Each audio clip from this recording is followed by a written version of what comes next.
Dans cette vidéo, on va voir ensemble comment créer une page d'accueil avec Elementor. Alors pour l'instant, notre page d'accueil, elle ressemble à ça. Donc tu auras plus ou moins la même chose selon ton thème. Ne t'inquiète pas si tu n'as pas exactement la même chose, de toute façon, on va tout revoir, on va tout casser, on va tout reprendre à zéro. Donc là, on va commencer par aller créer deux pages. On va dans Page, et on va faire Ajouter pour créer notre page d'accueil. Donc là, ici, on va écrire accueil. Alors surtout le U avant le E, d'accord? Accueil, ça s'écrit comme ça. Parce que je le vois souvent avec écrit le E ici et le U ici. Non, c'est bien le U et le E. On va faire publier. Publier, il faut cliquer deux fois. On retourne sur page. Et on va ajouter une autre page qu'on va appeler soit blog, soit article. C'est comme tu veux. En fait, ça sera la page d'accueil qui regroupera tous nos articles. Donc c'est comme tu veux, tu peux soit l'appeler blog, soit article, soit liste des articles, c'est comme tu veux. Donc là, on va faire publier. Voilà, c'est fait. Donc si on va sur la liste de nos pages, on a bien accueil et article. Ensuite, ce qu'on va faire, c'est qu'on va aller dans nos réglages. Donc ici, réglages, lecture.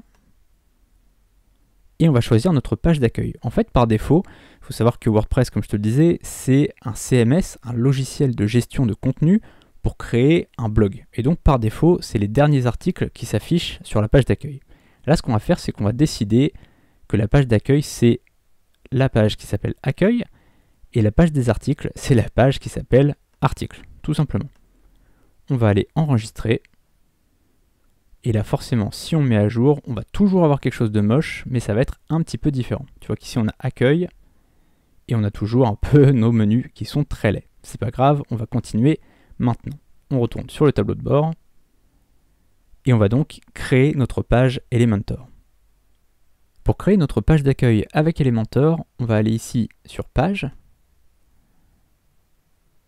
Tu vois qu'ici, on a accueil et article, et que c'est bien paramétré sur page d'accueil et page des articles. Donc c'est parfait, et on va aller ici sur accueil. Là, tu vois qu'on a un petit bouton modifier avec Elementor. On clique dessus, et on va être basculé sur le tableau de bord Elementor.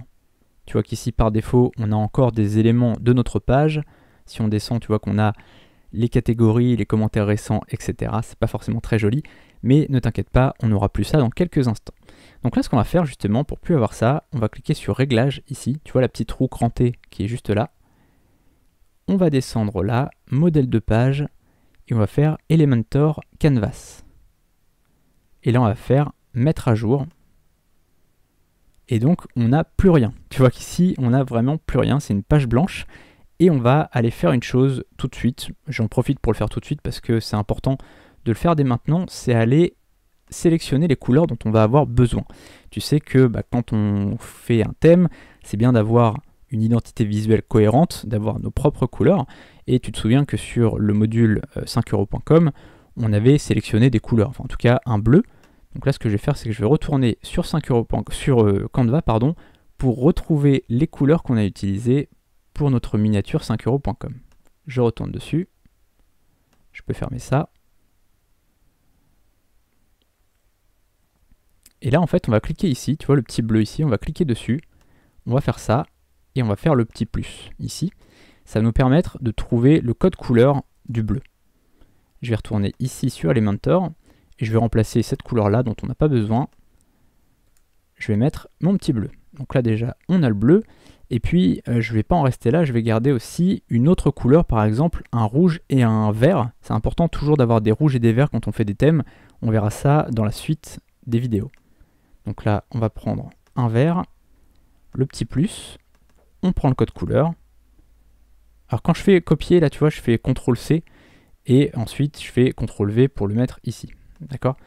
Je le dis pour ceux qui sont un peu moins à l'aise, comme ça au moins tu apprends une petite chose au passage. Hop, je clique ici donc sur la couleur, je mets du rouge maintenant, je fais le petit plus, et je prends le code couleur pour aller le mettre ici par exemple. Hop. Alors peut-être que tu te demandes tout de suite pourquoi je fais ça, tu comprendras bien assez tôt, t'inquiète pas, dans la suite des vidéos.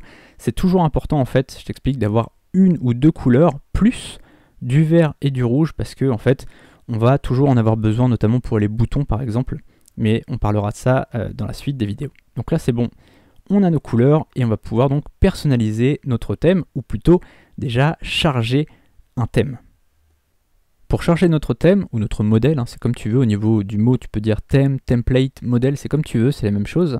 On va aller cliquer ici sur la petite icône, on clique, et tu vois ici des dizaines de templates. Donc après tu choisis ce que tu veux, moi j'avais repéré celui-ci que je trouvais assez joli. Alors il y en a des pros, il y en a qui sont avec la version gratuite, par exemple celui-ci est avec la version gratuite. Là quand il y a le petit icône pro, c'est que c'est la version pro. Donc là par exemple c'est la version pro, parce qu'on peut faire beaucoup plus de choses avec. On clique. Donc on peut déjà le voir ici. Et on va cliquer sur insérer. Voilà, donc là, le template s'est mis sur notre page. Tu vois qu'ici, on peut descendre pour voir notre template. Et on va pouvoir le personnaliser. Donc là, je vais te présenter un petit peu les différents composants de la page. Je vais te parler un petit peu de ce qu'on va faire dans la suite des vidéos. Et puis, on va personnaliser tout ça. On va passer en revue la page. Je vais te montrer ce que je voudrais modifier avec toi dans cette vidéo et ce que je voudrais ajouter avec toi dans les prochaines vidéos. La première chose, c'est ici une petite accroche. Tu vois, là pour l'instant c'est une petite présentation, j'aimerais transformer ça en accroche pour montrer aux gens la valeur qu'on va pouvoir leur apporter. Ensuite ici, je me disais que les petites cases ici, on va pouvoir s'en servir comme un comment ça marche, tu vois, comment marche la création de logo sur notre site. Alors ça tu pourras évidemment t'en servir aussi, quel que soit ton métier, que tu sois créateur de site web, que tu sois rédacteur web, peu importe, tu vas pouvoir te servir d'un comment ça marche, c'est-à-dire comment fonctionnent les étapes finalement chez toi. Donc tu vas voir qu'on va faire ça dans cette vidéo. Là on va peut-être retirer ces cases-là, parce que je pense qu'on fera en 3 étapes en fait. Ensuite, là on va ajouter ici, je pense, peut-être une petite présentation, un petit peu une sorte de page à propos, ou plutôt de zone à propos, puisqu'on ne va pas vraiment faire une page spéciale pour ça. On va juste faire une petite zone de présentation, donc ça sera dans une autre vidéo. On fera aussi un portfolio, d'accord? Donc ça sera dans une vidéo suivante aussi. Je te montrerai comment créer un portfolio. Je te montrerai aussi comment créer un tableau de prix. Donc là, ça sera là aussi, hein. On fera à la suite comment faire un tableau de prix. Je te montrerai aussi ici comment faire un témoignage. Donc là, ça sera vraiment très très simple. Il faut savoir aussi que tu as des templates pour créer des témoignages. Mais là, en fait, on va se servir de notre template actuel pour pouvoir faire un témoignage. Et enfin, ici, je te montrerai en bas de page comment faire une page contact, ou plutôt une zone contact, parce que tu l'as bien compris, notre page va être notre site. En gros, on va faire un one page website, c'est-à-dire un site web en une page. C'est ça qui est très intéressant en fait avec Elementor, c'est qu'on peut vraiment tout faire en une seule page, et on peut vraiment faire des designs très très sympas, très très personnalisés. Et moi je préfère faire une chose sur une seule page qui soit très claire, qui soit pas très long. Tu vois que là ça va pas être très très long à concevoir et à visiter pour les visiteurs. Donc je pense que ça va être très très intéressant. Quand je vois la plupart des sites, ils sont assez compliqués. C'est-à-dire qu'il y a plein de pages, on ne sait pas trop le but de chaque page. Là ça sera vraiment très très simple. Il y aura un blog avec des articles dedans. Le but de chaque article, ce sera de venir vers cette page-là, cette page d'accueil qu'on va créer ensemble. Et ensuite, le but de cette page d'accueil, ça sera de vendre, tout simplement. Donc cette page d'accueil, elle présentera notre activité, elle nous présentera nous, et elle vendra pour nous. D'accord? Donc c'est vraiment hyper simple. Tu as les articles qui mènent vers cette page, et cette page, elle vend, tout simplement. On va commencer maintenant avec la personnalisation de notre page d'accueil. Comme je te l'ai dit, ça va prendre plusieurs vidéos. Là, on va juste commencer à personnaliser ce qu'on a là, à modifier ce qu'on a là, et ensuite dans les vidéos suivantes, on verra comment ajouter des structures, comment ajouter des choses comme je te disais portfolio, comme je te disais une zone à propos, etc. Alors surtout, si tu es bloqué quelque part, n'hésite pas à poser tes questions dans la zone commentaire, évidemment, ou à me contacter par mail, je suis là pour y répondre.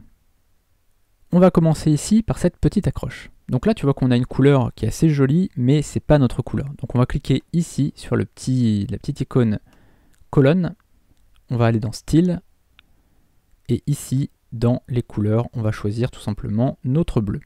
Tu vois qu'ici, la couleur a changé immédiatement, on se rend compte directement de ce que ça donne. Donc là, c'est plutôt joli, on va mettre à jour et on va continuer. Là, ici, on a un petit texte. Alors tu vois qu'on a une photo ici qu'on peut modifier. Hein, on a juste à cliquer ici on clique sur effacer et on peut modifier la photo. Alors là, je la trouve plutôt sympa, en plus c'est cohérent avec notre activité, donc je vais la laisser, on verra plus tard si on la modifie, mais franchement, je trouve ça plutôt joli. Donc là, on a notre texte, tu vois, soit on peut modifier ici, soit on peut modifier là. Donc c'est exactement pareil, hein, ça ne va rien changer. Donc là, ce qu'on va faire, c'est qu'on va changer notre texte, par exemple, besoin d'un logo, point d'interrogation, et là, on va changer le texte. Cette vidéo est un extrait d'information vive du freelancing en 7 heures par semaine. Le lien de la formation est dans la description. A tout de suite, salut.